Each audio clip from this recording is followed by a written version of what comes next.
This is a follow-up to the introductory ALICE presentation that we had a couple of weeks ago. We're going to be talking about some of the concepts, some of the thought process as to why the ALICE Institute implements or suggests doing some of the things that they encourage throughout their process. Okay, so there may be some of this that at first when we're talking about it might not make complete sense. You might wonder why we're doing it, but hopefully by the end of the presentation it will give you an opportunity to think and like, oh, start drawing some conclusions as to the reason why we did what we did today.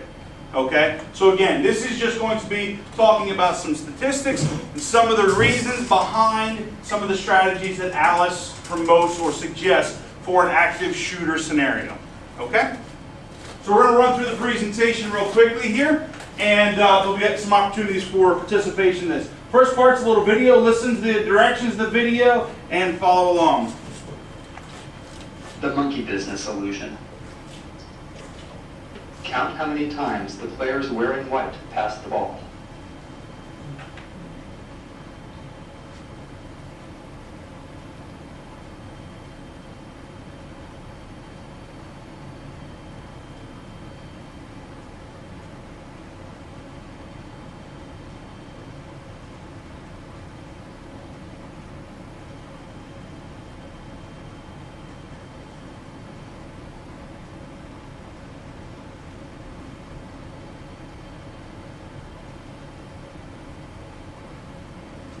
How many? The correct answer is 16 passes. Did you spot the gorilla? Did you see the gorilla that was in there though? For people who haven't seen or heard about a video like this before, about half missed the gorilla. If you knew about the gorilla, you probably saw it. But did you notice the curtain changing color or the player on the black team leaving the game? Let's rewind and watch it again. I saw the gorilla. Here comes the gorilla, and there goes a player, and the curtain is changing from red to gold. The player walked out just as the gorilla was coming in, so it looked like they weren't. When you're looking for a gorilla, you often miss other unexpected events. And that's the monkey business illusion. So, the reason we show this is, again, remember some of the things that we talked about. If you don't understand now, hopefully by the end this will make a little more sense. So the purpose of this was to say that if you're really focused on something, you have a task or something in front of you that you're going to do or that you want to execute, and you're focused on that, it's not too bad to do. The majority of us and most people can count how many times they pass that ball. Okay? Because you're focused on that task, that's your goal, that's what you have to do, that's what they told you to do, so you focus on that. When you are focused on that, you can sometimes miss other things that might be going on. Okay? Hopefully this will make a little bit more sense in a bit here. So we're going to do something, a little toss and catch game. Shelly, stand up. Okay? So the first thing that we're going to do is we're going to toss back and forth here. Okay? Pretty easy to do. Not a real big deal. Okay? No distractions. As long as it gets to me, I don't hurt my back. Now, you're not going to catch it and you're not going to watch the ball. So you just watch straight ahead of me. Don't watch the ball, okay? Ooh, pretty good. Okay, now.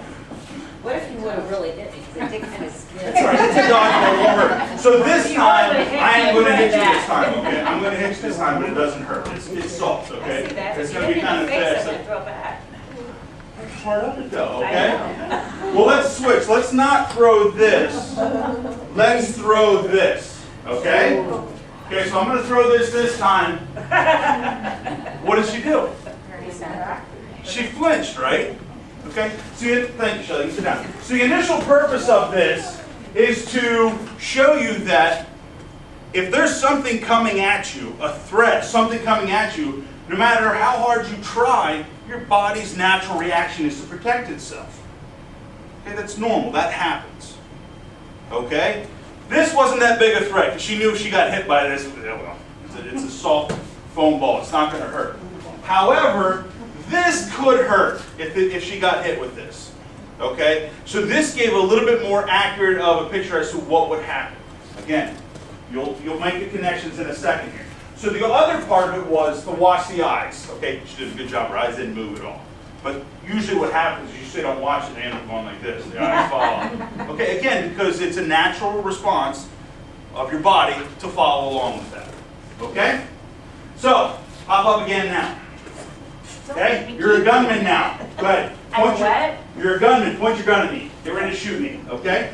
So now, think about what we just said. What we just got done saying. She's got a good stand.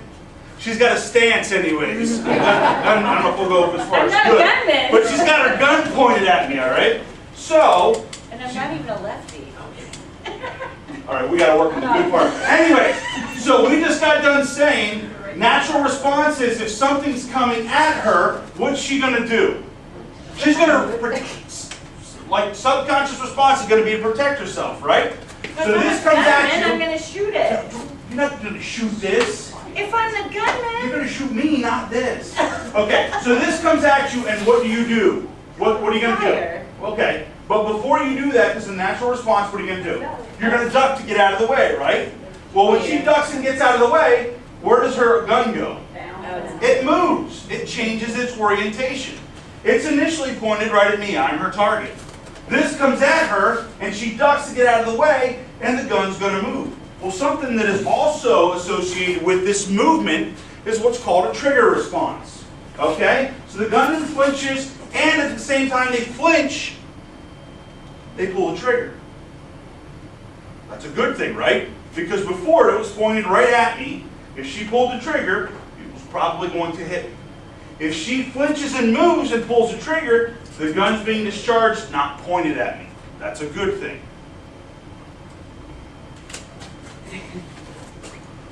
Okay? So now, another piece of this is, and this is the recommended piece that Alice suggests, if at all possible, if there's a threat, if there's an active shooter, we want to try to get out of here. That's our best option. Okay? So, let's say our gunman was down by the cafeteria. We said we can get out of here. How long do you think it will take us to get out of this room safely? What do you think? 20 seconds. To get from your seat, all of us, to that door. 30 seconds. 30 seconds? Less than 30 seconds? What do you say? When you say less, what do you say? 15 seconds. Let's split it. Let's go like 20, 23 seconds, 24 seconds. Does that sound fair enough? Yes? No? Doesn't sound fair? I think it sounds fair. I say we go with that. So we said, what do you say, 24 seconds? Go.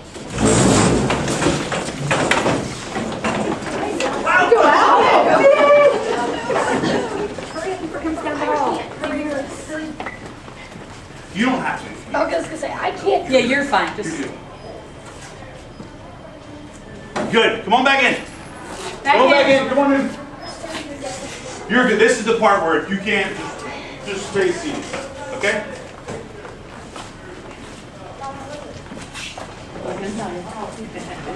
I don't know. We'll find out. Sorry. Because we didn't open the door right now. How long do you think? 32. 32. 16.7. Not bad. I was thinking because they didn't. Okay. So, now the gunman is always not necessarily out of the room. Sometimes the gunman is actually in the room. Okay, so now we're going to do the exact same thing, except for the gunman's going to be in the room. This guy right here, and the gunman's got some ammunition. So this time, how long do you think it'll take us to get out of the room? 10 seconds? Woo! Well, We probably have to run. the gunman's me, and you got to get out of here. Okay? We're evacuating. Okay, 12 seconds. So now, keep in mind, you're going to have 12 seconds to get out of this room, and whoever's not out of the room, I'm unloading. Just like, wait. Relax, you're getting a little antsy. I want to get out of the way so I don't get run over. I was gonna say I gotta run right by it. Step out of the way here. Well, Yeah. I'm thinking somebody might be getting it. Some of you ladies over here. Ready, go!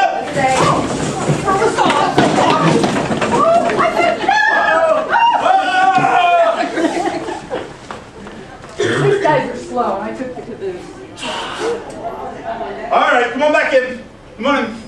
I wanted to be far away from you guys, but.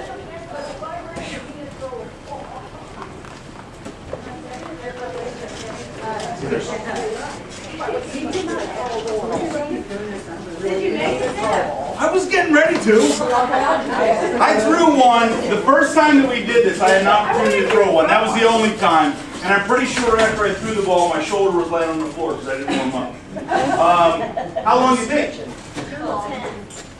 12 seconds it took us.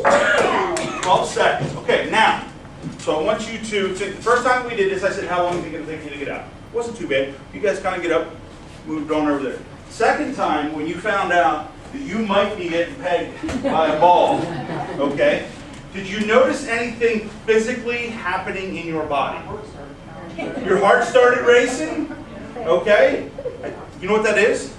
That's adrenaline. That's adrenaline being released in your body, okay? So just, again, not necessarily directed towards our people escaping, but keep in mind, when your adrenaline's released, your heart rate increases, your breathing rate increases.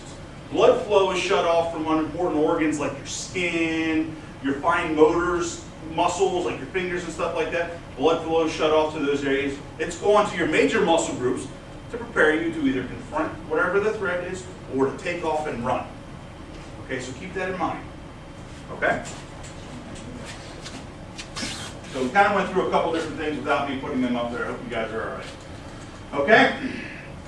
So our time is a little bit shorter than that. We did it, what did I say, 12 seconds? Yeah. You guys did good. Everybody all right? Nobody got hurt? Good, no workman's comp claims going on here? We're all right? Yeah. Good. All right. So, now I need 2 volunteers. Ms. Jacobs, you want to stand up for me? I'll move. Mr. Thompson, come over here. Okay. Come here.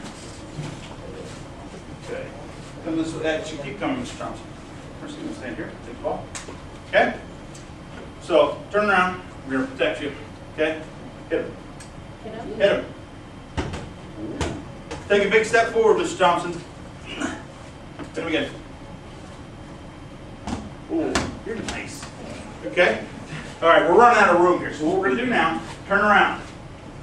So all Marissa had to do was find her target, which was standing right in front of her, throw the ball, and hit her. It was pretty easy. We're going to talk about something in a second here that's called the OODA loop. Okay? It's a part of the decision-making process, things you have to do in order to make a decision, to formulate what you're going to do to act on something, okay?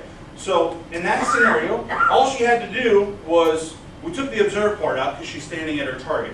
She had to orient herself, meaning get herself lined up, and then decide what she was going to do and throw. There wasn't a whole lot of decision-making in that. And then she just acted on it. Observe, orient, okay, decide, and then act. That's what OODA stands for, okay? So now we're going to throw a piece into this. So she's going to turn around. Now she can't see her target. So when she turns around this time, she's now going to have to observe her target, and then she's going to have to go through that. So we added another step to this process. Okay? Face that way. Can't cheat. Okay? Shake ups, don't cheat. She was tempted, but I know she was. Cheaters never win. Okay? So just turn around, find your target, and then hit her. Okay? Go. Okay. So, thank you guys very much. A little less violent than some of our other groups, but that's okay. I was going to say, yeah. So we added a couple of different things with that one. Okay? Time and distance. So the first thing she had to do was not difficult, was not very hard for her to do. Hit a stationary target not far away from her. Okay? What we did though, now we told her target that in addition to her having to turn around and find her target and throw, now the target was going to be moving. Okay? So, have anybody shot a gun in here before?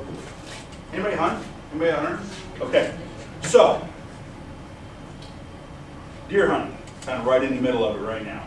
So, Personally, I like it when my deer stands broadside to me, kind of eating and doing one of these numbers. It's kind of like that because it's kind of it's an easy target. It's just hear me, okay? An easy target. But for those of you that have ever hunted before, if you shoot and miss this deer, does it just kind of go, hey, what was that? No.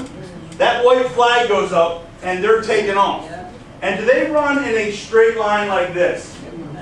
No. If you've ever seen a deer that's been shot at, they're up and down all over the place, side to side, because they don't want to get hit or killed by any stretch of the imagination. Okay? So a deer knows that a moving target is really difficult to hit. Okay, if you've ever shot at a moving deer, you know that it's rather challenging. It is not easy to hit. I'm over when it comes to moving targets when it comes to deer. Okay? So, again, we'll get to this in a second. This should make sense in a little bit here. Okay? All right. Mr. Thompson, come on up here. Malika, come on up. Turn around.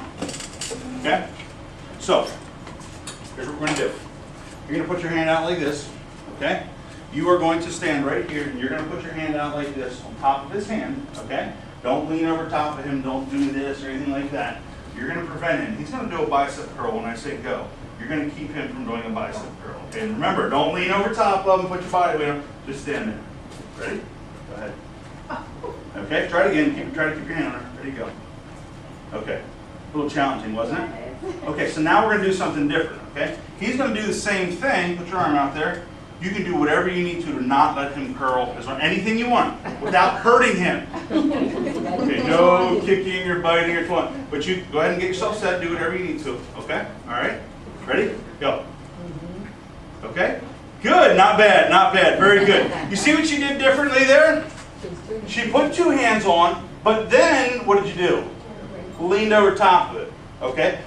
Still, if you could see her face, you could see she was working a little bit, but she got him to not do a bicep curl. So put your arm out. Do the same thing now. What if you went like this? Would you be working hard for him to be able to do that? No. Okay? So utilizing our body weight in certain scenarios can be beneficial to accomplish a goal that we want to get accomplished. Keep it back here. We're going to get there. It's all going to come together soon. Thank you, guys. Okay? If we use our body weight to leverage our situation, as opposed to, even if you're a small individual, if you leverage your body weight, you can potentially get a bigger person to do what you want them to do if you learn how to and if you utilize your body weight as opposed to utilizing your muscles. If that makes sense. Okay? All right. Come on up, Mr. Thompson. Let's go. 1, 2, 3, 4, 5. Come on over, ladies. So now, nobody's going to get hurt in this one. Okay? We're all going to be safe. Okay. So, Mr. Thompson, you're going to stand like this. Okay? Which one of you ladies are comfortable with immobilizing one of his legs? I need two of you. Deb, thanks. That's awesome. Carmi, okay. You are responsible for that leg. You are responsible for the other leg. You're going to get his leg however you need to so that he cannot move his leg. Okay? Don't kick or hurt anything else. Okay? So what would you do? If your life depended on it, what would you do so that he could not move his leg? Okay? Okay? Want to grab that arm? Let's grab this arm. Okay? Now, keep in mind what we said about leveraging our body weight. Okay, keep in mind what we said about leveraging our body weight. You want to go either front or behind, Mr. Thompson, it's up to you. Okay? Now, so here's what we're going to do. I'm going to let you ladies think about this for a second. Listen, he is going to attempt to come to me. Okay, I'm going to challenge him to get to me. So I want you guys to think about where you're leveraged right now and if you think you're in a good position to keep him from moving. Okay? Okay? Okay? Okay? If you can lift your foot with my shot. Okay, okay, so when I say go, I'm going to count to 3, and I want you to try to get to me. Oh, my. Don't hurt anybody, yes. You got to keep his arm, okay? Hang on. All right, lady, nobody gets hurt. Ready? Gonna hold his arm. 1, 2, 3. Go, go. Good, all right, stop. Thank you. Nice job, ladies. I got grandkids. Yeah. Hey, come on now, help us out. Thank you. Okay, so what we just talked about here was the swarm technique. Now, one of the things that we talked about was leveraging your body weight, okay? So, we're the big stud, okay? Mr. Thompson was our big stud. We had our volunteers. So, where did we position most everybody on that? Legs and arms, right? What are the things that somebody could hurt you with? Legs and the arms, right? They could hurt you with these. So if we can immobilize the legs and the arm, which would be the immediate threat to us. Okay? Now, had he been able to move, more than likely probably would have ended up on the ground at some point. What would you do in that scenario? Keep in mind he's our gunman, he's our bad guy. Stay on top of him, right? Keeping those important things, the arms and leg, immobilized so that he can't utilize those to harm you. Okay? So even if he was a really big guy, this could work really, really well. If he's, it doesn't matter. It is amazing when the power of numbers can have a significant impact on the outcome of things. Now, we are talking specifically about high school individuals in this building. This might be a technique that you might not necessarily teach to our little kids. Okay? So now we're going to talk about that OODA loop. Okay? So, there was a pilot back around World War II that came up with this process that he termed the OODA loop. Okay? Okay?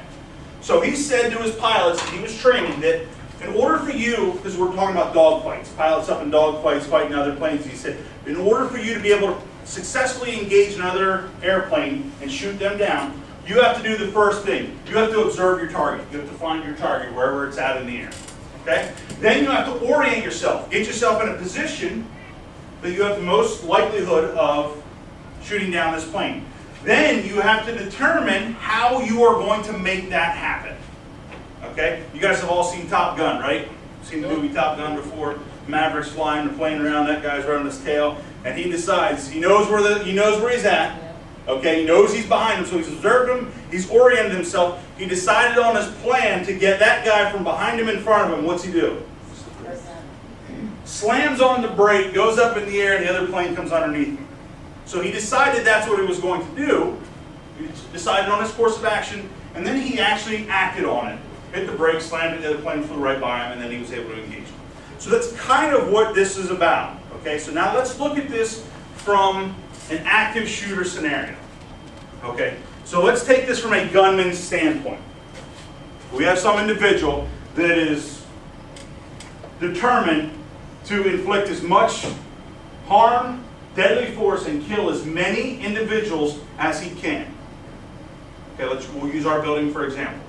So one thing statistics have shown is that these individuals that have decided to kill kids, kill school personnel, that they do their homework. Okay? They research, they observe that environment that they're going to go into like crazy. So a lot of times we also know that those gunmen have observed our building because they're walking in these halls at some point. Okay, that's how they observe. If they don't observe based off of being in this building, they will do all kinds of research to figure out what our building looks like, how it operates, when kids are at certain locations. In doing tons of research, tons of follow-up with hundreds of active shooter scenarios over the past 30 years, Alice, FBI, other organizations have determined that a lot of these individuals, these gunmen, their objective is to get at the top of the list. And the list is to kill the most people as possible in that scenario. They've seen that these individuals have done research and have looked up that information. Well, this particular gunman, he's at the top of the list. He's killed 50 people. I want to get on the top of that list. So they observe what's taking place. Okay? In a traditional lockdown scenario, which we currently have in place. Okay? You can back up. He observes, he decides how, or he orients himself in the building. He knows if I come in that front door, walk in the front door, I know that I have a long hallway down the main hallway. There's classrooms on either side. There's a cafeteria up here. There's another wing down at the end of the building. They orient themselves as to what the building looks like. Then they decide on how they are going to execute their plan. They decide that part of it. So I know that from 11:04 until 1:10, there's a lot of kids in the cafeteria. I know from 1:10 until 1:55, there's usually a ton of kids that are in the library, the literacy cafe. They know this, okay? They've done their research, okay? So in our traditional lockdown scenario, the only thing that's left for that gunman is to act on it. So currently, if we have a gunman that walks in that building, do you guys know what we do? You guys have any idea what we do? It's a lockdown scenario. So we would come over the announcements, we would say something like code red or lockdown. Teachers would immediately come over, pull the magnet out of the door is locked, they'd flip the light switches off, and everybody would run and hide in a corner away from line of sight.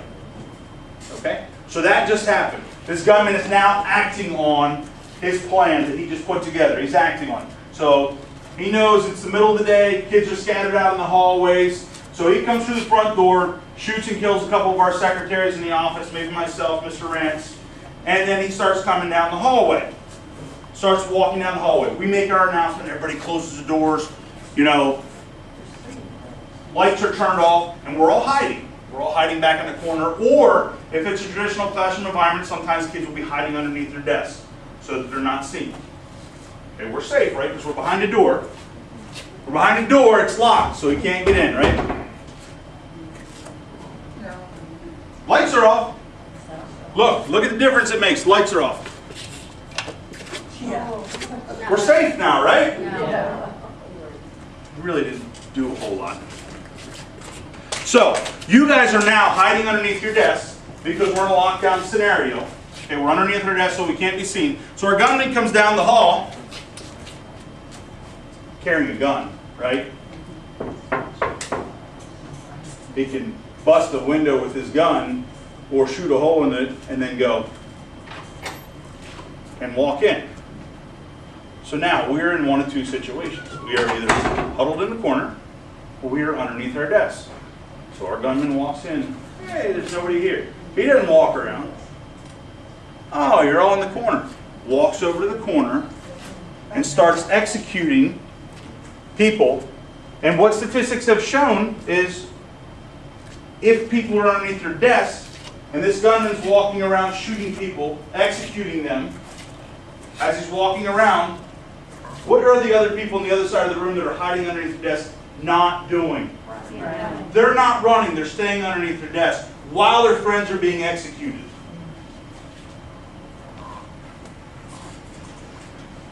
That's our current lockdown procedure, what we tell our kids to do. So, Columbine, kind of the big, well-known first active shooter scenario that took place. When we did our 2-day training for Alice, they allowed us to listen to the 911 call, the actual 911 call from a teacher that was in the library at the time at Columbine. And from my understanding, the library was a pretty big open space. It had kind of almost like teacher desks scattered around the room in the library. So Columbine was like a 45 to 48 minute event until it was finally over. It was a really, really long time. So the phone call starts off. You hear the teacher on there. There's a gunman in the building. He's shooting people, and you hear the teacher yelling, "Shh, be quiet! Get under your desk!" So the kids are quiet. She's talking to the 911 operator. I don't know where he's at. I don't know. I don't hear the gunshots. I'm not sure where he's at. Shh, be quiet! Get under your desk and stay quiet. So this goes on. Continues. Minutes go by. 5 minutes go by, 7 minutes go by, same thing continues to happen. 8, 9 minutes go by, and eventually you start to hear a snap in the background. And those snaps get a little bit louder, and a little bit louder. They don't much sound like snaps anymore as they do sound like gunshots. To eventually, their shots are right outside the library. They turned the phone call off for us. Then he pulled up a diagram of the library, and there were X's scattered throughout the library. The X's were indicating kills, students that were killed. So, it's like there was an X over there, there's an X over here, X over there. Like it was a pretty big room. So all these X's were scattered throughout that room. You know where they were? Directly underneath a desk. So that meant while the gunman was over here executing a student, his classmate, who was a significant distance away, was staying underneath all of them stayed underneath their desks until he walked around and executed them.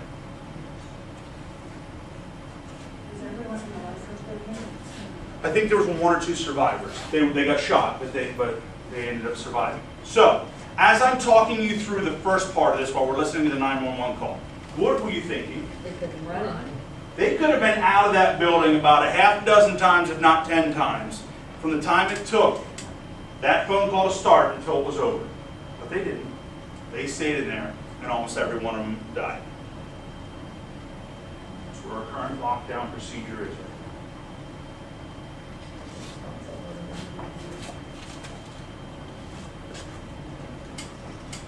Virginia Tech, very similar scenario. There was a classroom that actively engaged in some of Alice's practices, and a lot of them survived.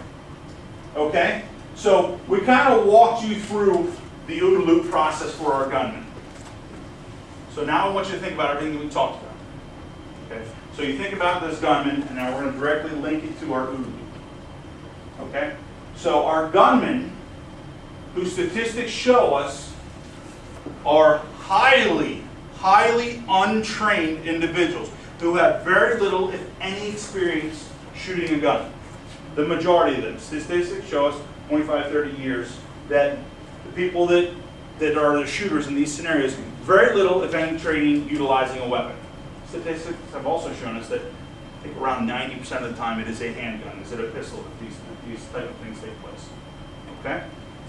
So they're using a handgun. They're not very accurate. And if you've ever shot a pistol before, you know, pretty accurate from this distance. The further you get back away, if you get about this far away from your target, if Shelly's my target, if I get this far away, I better have some type of training with this weapon in order to be able to hit my target. You get to 20, 30 yards away, they are highly inaccurate. Okay, so they're using a handgun the majority of the time.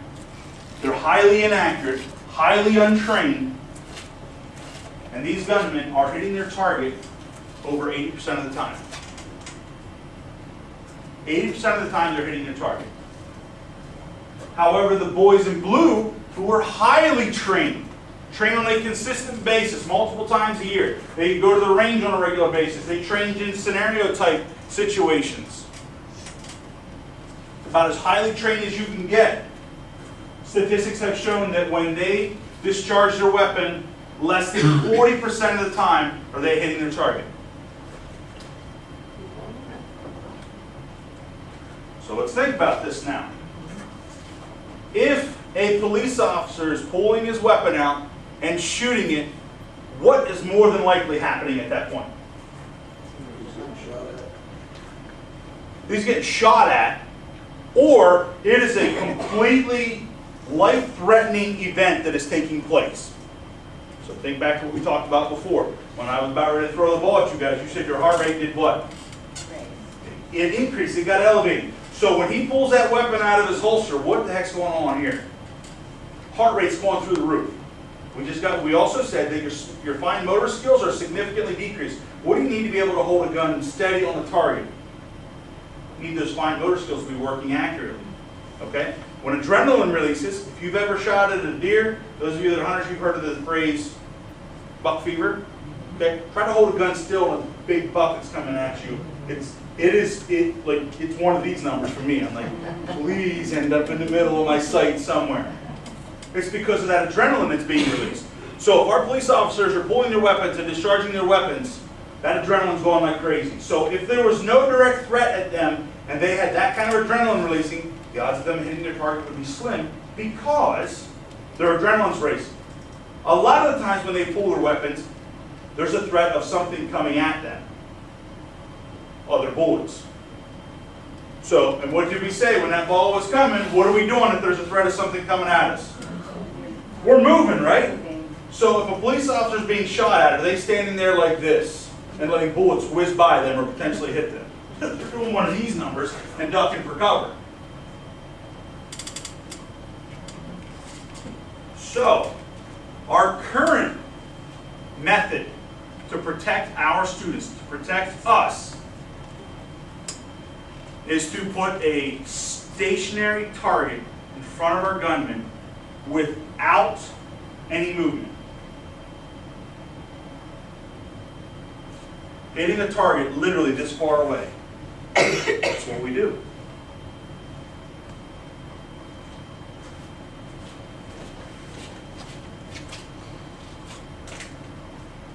I think we've explained the significant difference between those two. So Alice has recognized all the research that they've done, all the statistics that they've gathered, that putting our students, putting our kids in a one-size-fits-all, meaning a lockdown scenario. If there's a gunman that is in the cafeteria and we are sitting in this room right now, it would be a lockdown scenario. We would hide somewhere and stay here, even though the gunman is literally 100 yards away. That's what we're doing. Alice is saying that a one-size-fits-all approach, hiding underneath your desks, waiting for the police to come, is not a good idea. Do you remember from our initial presentation how long we said it took for the police to get there? 5 to 6 minutes. Okay, 4 to 6 minutes, I believe they said, is the average response time. That's across the nation. So these events last on an average of 6 minutes. So the initial thought is we're going to hide from the gunman, wait for the police to come in and rescue us. Police don't get there until roughly 4 to 6 minutes. This is over in 6 minutes. So we are waiting for someone to come and rescue us that in all reality aren't going to get there until the event's over. Make a whole lot of sense. Okay? So what Alice says, there's more options. There's more options to this. You don't have to just hide. Number one thing they say is if you can evacuate, do it. So if that gunman's in that cafeteria, we're either going out this door, down that hallway, and out, or if we don't want to go in line of sight, we come over here, open up a couple windows, and jump out the window. We're getting out of here. Big fear in education is, okay, I am ultimately responsible for these kids. If I tell them to run that way, can I be responsible for them? Kind of hard to do that, right? Because they're going to go, whoa. They're going to scatter. They're going to scatter. They're alive. But exactly that. They're alive. But what happens if there's a shooter outside too? So, what ifs? So they address this. You can what if this scenario to death. There is an infinite number of possibilities that could potentially happen. Even though statistics show that 90% of the time there's only one gunman. Okay? Trying to get out. So, that was a natural question that people come up with. Well, what if, there was one scenario where the kid yanked the fire alarm, they ran outside, and there was guys in the tree line out there were picking. Okay. Again, you could what if every scenario to death. But we're going based off of statistics at this point. We're going to give you multiple options to get out of here alive. So, we get rid of them, they run out in there, we don't have control over them. So he said, you can do this. Okay? So in a scenario like that, the society that we live in today, you're going to get sued. If a gunman walks through those doors and starts executing somebody, somebody is going to sue you, if not a lot of people. They're going to. I don't care. If you do everything perfect, they're going to sue you. They're going to sue you. So, you can do this. You can be worried about getting sued and get sued and attend 40 funerals. Or you can get sued and maybe only attend 5 or 6 funerals. Good point. Okay? So, I know we could what if everything, but all I ask is that you keep that in mind, that there's absolutely no... We would spend the rest of our lives trying to formulate a plan for every single event that could take place, and we wouldn't even get there. So, lockdown or evacuate is by far the best option that they're saying. They are allowing us to take note of what is going on around us, get as much information as we possibly can to determine what the best course of action is for me and the people around me to get out of here alive. That's the #1 goal. Get out of here alive. So it is no longer, they tell me to get underneath my desk, I'm going to do it. It is now going to be, how can I get as much information as possible so I can make the best decision for me and my students and the people around me to get out of here alive? Okay? That's what ALS preaches. The decision is now in your hands to make a decision based off of the information that you are given to be able to go home at night, to get our students to go home at night. The most common one is our intercom. Okay? Make announcements, gunman is it, he's in the cafeteria. And it's no longer code red or, lockdown. It is, there's a gunman in the cafeteria, an armed gunman in the cafeteria. There's an armed gunman at the outside of room 127. There's an armed gunman in the high school office. So the code stuff is gone. It's plain English now. So that everyone understands. If you are new to this building, you walk in, they say code red. Is that Mountain Dew? You got a Mountain Dew somewhere? What are you talking about? If you're new to this building, you walk in, they say there's a gunman in the cafeteria. The only thing you're doing is, where's the cafeteria? Because I'm going in the opposite direction. So plain English will be a part of that. So intercom is a great one. I don't know if you guys know this or not, but every single network phone can be used as an intercom. And on our orange packets right here, our emergency packets, it says how you can access that, okay? You dial 83 star, and it becomes an intercom. Okay, so teachers in any classroom could say, there's a gunman outside of whatever room or where they're at. Okay? Other way of getting information across is our walkie-talkies. Another way is listening, using your senses. Where do you hear the gunfire from? If the gunfire sounds like it's a really long distance away, well, then I'm going to try to get the heck away from the gunfire. If you hear the gunfire right outside the room here, we're probably going to want to protect ourselves. We're going to try to barricade that door, and we're going to arm ourselves with whatever we can to try to distract that shooter. Okay? It's no longer... So the scenario that we did, I'm jumping around here a little bit, but that brought up a point. The first thing that we had to do, and you guys are going to have an opportunity to go through all of these scenarios.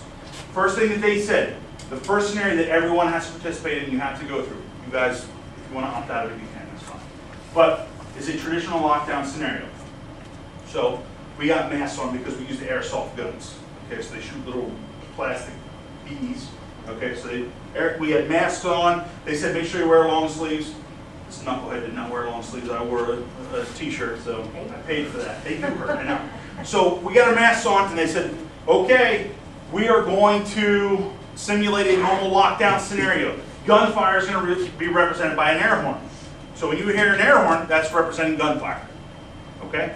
So they got on the walk-in, they said, there's an armed intruder by room 127 or whatever, 119, some distance far away. So we all close the door, run in the corner, and we all hide. And we're kind of like, oh, this is going to suck. This isn't going to be fun. Okay, whatever. And you hear the horn go off. It's a distance away. So. We're just sitting there. And they said, when the gunman comes through the door, you can't move. You just stay there like a normal scenario. So they picked the most untrained individual in our group that had no experience shooting a gun before. So eventually we hear that air horn getting closer and closer to us. So eventually the air horn's right outside the door. So they told us as we're sitting in this classroom, they're like, when we go through these drills, your body will not be able to tell the difference between an active, high-threat scenario and what you're doing at that point. And I kind of chuckled at it, okay? My body will know if there's a guy out there that's going to kill me, and if I'm just sitting in here, I'm going to get hit with an airsoft gun. So we're sitting there, and that horn goes off right outside our door. Individual walks in, walks around and starts shooting us. And she goes, "Oops, sorry." Chuckles, walks over to the next person, "Oops, sorry." Shoots the next person, walks around, and then walks back out. Okay, I got hit in the arm. My arm was bleeding. Left a nice welt, my arm was bleeding. One thing, and what we did is we debriefed after every scenario. We all came out there.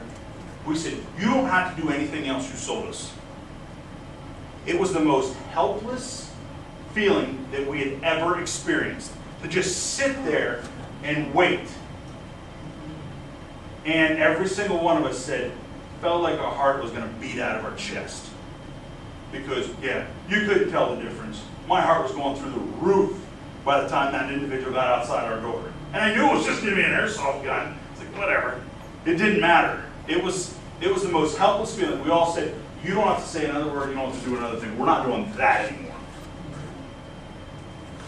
So it was an opportunity. It's an opportunity that we're all going to have an opportunity to take part in. It's going to be one of our professional development days in, I don't know the date, but it's coming up in the near future. We're going to have a chance to go through all of those different scenarios. You can opt out of those scenarios if you would like, but you will be a spectator and you will observe what's going on. Okay? Thoughts, questions? All I ask is if it's a what if question, just remember what we talked about before. We can what if this to death. Okay?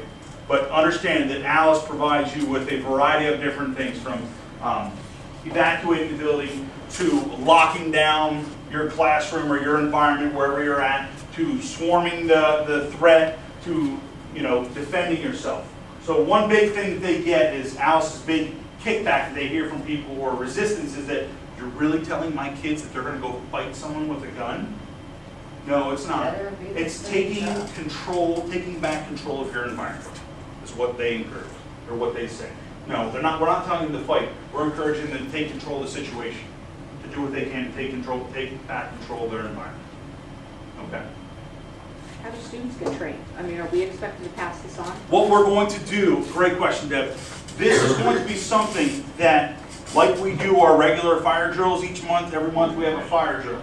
We do a fire drill once a month, every year, all year. Our kids know what to do. It's like, fire alarm is okay, we're going to fire alarm. They know exactly what to do. Anybody have any idea when the last kid was killed in a fire? Yeah, about 60 years ago. Army was listening the first time. 60 years ago was the last time we had a kid killed in a fire. And yet we do fire drills every single month.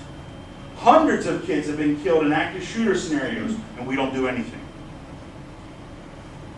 So this is going to be something, yes, that we're going to do. These scenarios, or this type of thing that we did today, Deb, is what we are going to, these are designed for students. So these type of things, a plan will be put together of how we're going to lay them out, but there will be given time where, probably on the day one of a rotation makes the most sense during academic support, where you'll talk about this particular situation, you'll talk about this, you'll talk about that. As far as full-blown active shooter scenarios where we practice maybe the evacuation piece of it or the lockdown scenario of it, I'm not sure when or how that's going to look to take place with our kids. But yes, we as the educators are going to be the ones that will walk our kids through these steps. So that by the time the kids that are kindergartners they make it through high school, it should be kind of an automatic response, just like our fire drills are. So, but that more information will come. Yes, Dave? If we get like training and stuff, why can't we carry a taser? Carry a That way taser? If something happens in here, we just, instead of being like, well, let's try to run away. Yeah. You know? You're talking about defending yourself. Yeah. If we get the proper training for it, why can't we do it? It is something called the law and the legal end of things that might prevent us from doing that. So there are some states that actually allow teachers to carry weapons. Yeah. You're kind of opening yourself up significantly for that one. I forget, I heard it at one point where they talked about people that actually have permit to carry. Very few of those individuals are ever utilizing their weapons in a successful manner in a threatening environment like that, in a threatening situation like that. So good question though, I hear what you're saying. Yes? How is the police gonna be involved? Because I'm thinking about Columbine, that went on for 45 minutes. Where were the police? So, Or whoever's gonna come into that building and rush it and get in police there? techniques have changed significantly since Columbine. When Columbine happened, the current strategy for the police was you wait till you get the SWAT team there, you get the people in place, and then you enter. To now, the police response is the first police officer on scene comes in and kills the target. So it's a little bit different. So realistically, we should be able to have one of our police officers here, assuming that Officer Durr is not in the building, should be able to be here within 3 to 4 minutes. And they're not waiting, they're entering immediately. So it's not anything more than that. So that has changed significantly. Columbine was the extreme, and they recognized, hey, that's not a very good way to go. Yeah. So they've made changes. It went from a 4-man team when 4 officers got on scene. Then they would enter. Then it was to a 3-man team, and now they are to first person on scene. You go and neutralize the target. Yes. Aren't all the doors automatically locked? Outside doors? Yeah, so if the police would come and then the gunman was in the office and no one could push it open, how would the police officer even get in there? Police department has these. Oh, So okay. it's like, okay. Okay. Yep. And if it was that scenario, and one of the officers didn't have one of these, they'd be able to figure it out. Yeah, Okay. and smash windows or Yeah. something. Yep. It's too bad that administration can't have like a gun in a locked safe somewhere, to be on the same playing field. Mm-hmm. Like, it's not fair, Yeah. because I've been in this building when somebody came in with a knife Mm-hmm. and was going after Mr. Morgan years ago. Yeah. That was the worst feeling in the world when I saw them going down to see, Yeah. he had the intent to, and luckily Kurt Zettelmoyer happened to be there at Yeah. the right time and Yeah. the right place. Yeah. But we're not on the same playing field. No, definitely And not. it's not fair. We have all these bodies to protect, Mhm. but we have nothing really to Mhm. protect them. They can't carry like pepper spray, teachers can't carry anything like that? Nothing. Wasp spray? No, you can't actually. Windex. I have Windex in my room. That's about it. I mean, wasp spray shoots far and Yeah. burns.